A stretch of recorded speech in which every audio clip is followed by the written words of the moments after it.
Assalamualaikum warahmatullahi wabarakatuh. Perkenalkan, nama saya Nurul Fauzia dari kelas BC 212.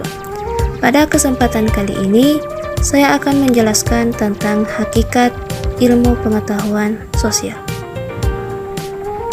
Setiap manusia yang lahir ke dunia pasti tidak terpisahkan dari manusia lain, khususnya dari kedua orang tua, terlebih lagi dari ibu yang melahirkannya.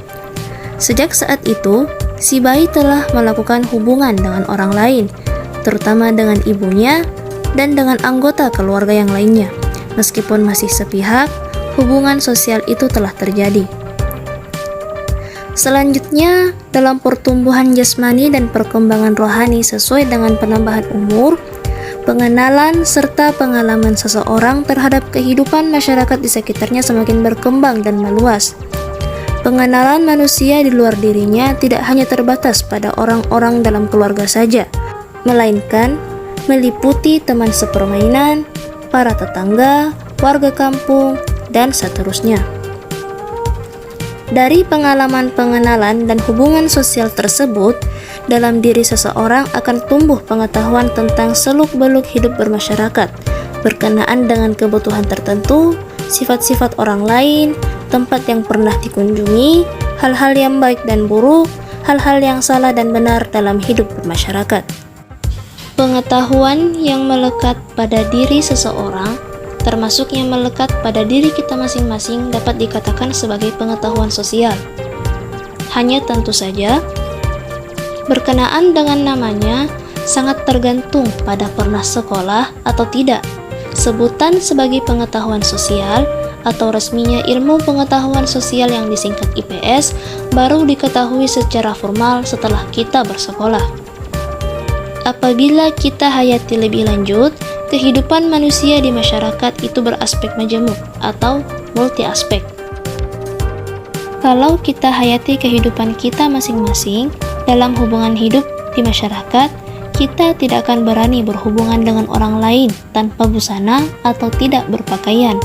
Pakaian atau sandang merupakan salah satu kebutuhan pokok untuk hidup bermasyarakat.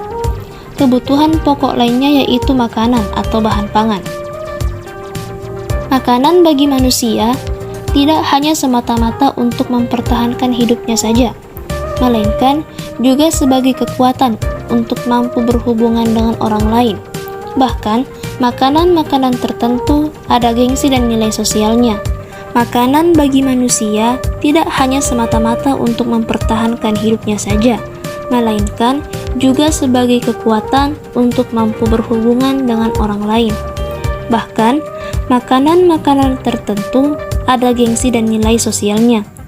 Bagi masyarakat tertentu, nasi sebagai makanan pokok memiliki nilai sosial yang lebih tinggi atau lebih baik dibandingkan dengan hanya makan ketela atau umbi-umbian yang lainnya, padahal gizinya tidak jauh berbeda.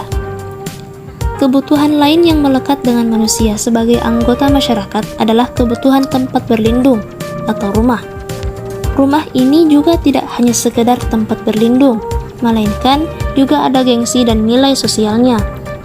Pemilikan rumah ada kebanggaan sosial tertentu. Dari kenyataan yang demikian dalam kehidupan di masyarakat dan bermasyarakat, kebutuhan materi pokok yang meliputi pangan, sandang, dan papan, selain memancarkan aspek ekonomi dari kehidupan tersebut, juga terkait dengan aspek kejiwaan atau aspek psikologi. Kebutuhan hidup manusia sebagai anggota masyarakat tidak hanya terbatas pada kebutuhan ekonomi, melainkan juga meliputi kebutuhan penambahan ilmu pengetahuan. Tanpa menambah pengetahuan dan ilmu, kehidupan kita di masyarakat akan tersisihkan, dalam arti terdesak oleh orang lain yang lebih tinggi pengetahuan dan ilmunya.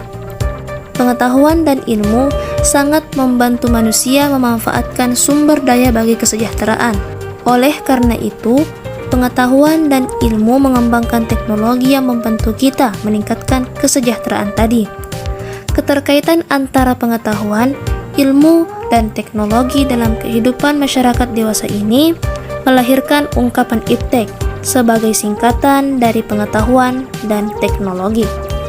Aspek kehidupan ini merupakan ungkapan kemampuan manusia memanfaatkan akal pikirannya dalam memenuhi tuntutan hidup bermasyarakat, menambah pengetahuan, mengembangkan ilmu, dan menguasai teknologi bukan semata-mata untuk kepentingan iptek, melainkan terkait dengan tujuan mensejahterakan serta memakmurkan kehidupan kita, yang akhirnya juga mensejahterakan masyarakat. Oleh karena itu, aspek-aspek budaya ini sangat erat hubungannya dengan aspek ekonomi.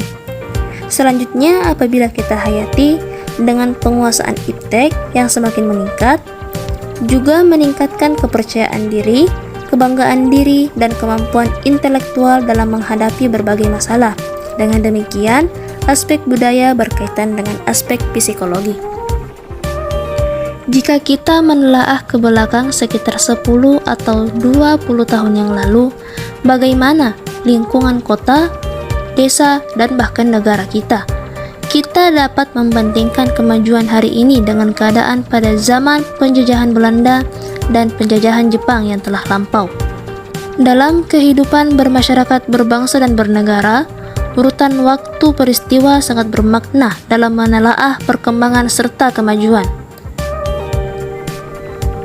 Dengan menelaah waktu dan peristiwa, selain dapat mengkaji perkembangan serta kemajuan, juga dapat mengembangkan kewaspadaan terhadap peristiwa-peristiwa masa lampau yang membawa malapetaka bagi umat manusia. Oleh karena itu, ada ungkapan harus belajar dari sejarah yang bermakna kewaspadaan terhadap pengalaman buruk masa lampau agar tidak terulang lagi. Kehidupan manusia tidak hanya terkait dengan aspek waktu atau aspek sejarah, melainkan terkait juga dengan aspek tempat atau aspek ruang. Suatu tempat atau ruang di permukaan bumi secara alamiah dicirikan oleh kondisi alamnya yang meliputi iklim dan cuaca, jenis serta kesuburan tanah, sumber daya air, ketinggian dari permukaan laut, jaraknya dari pantai, dan sifat-sifat alamiah lainnya. Keseluruhan kondisi alam tadi mencirikan karakter alamiah setempat yang memberikan peluang kepada manusia untuk mengembangkan suatu pola kehidupan. Hubungan keruangan antara faktor alam dengan faktor manusia di suatu tempat di permukaan bumi memberikan karakter atau ciri khas pada tempat tersebut. Hal tersebut kita dapat saksikan apabila dilakukan pengamatan, mulai dari daerah pedalaman atau pegunungan ke pantai atau sebaliknya, serta melakukan hal yang sama dari daerah pedesaan ke daerah perkotaan. Keadaan yang demikian itu dalam kehidupan manusia termasuk dalam aspek geografi. Aspek geografi ini dapat dijadikan petunjuk tentang karakteristik setempat yang berhubungan dengan masalah kehidupan manusia yang terkait dengan kondisi setempat. Jika kita kembali cermati, amati, serta hayati betapa peliknya kehidupan di masyarakat.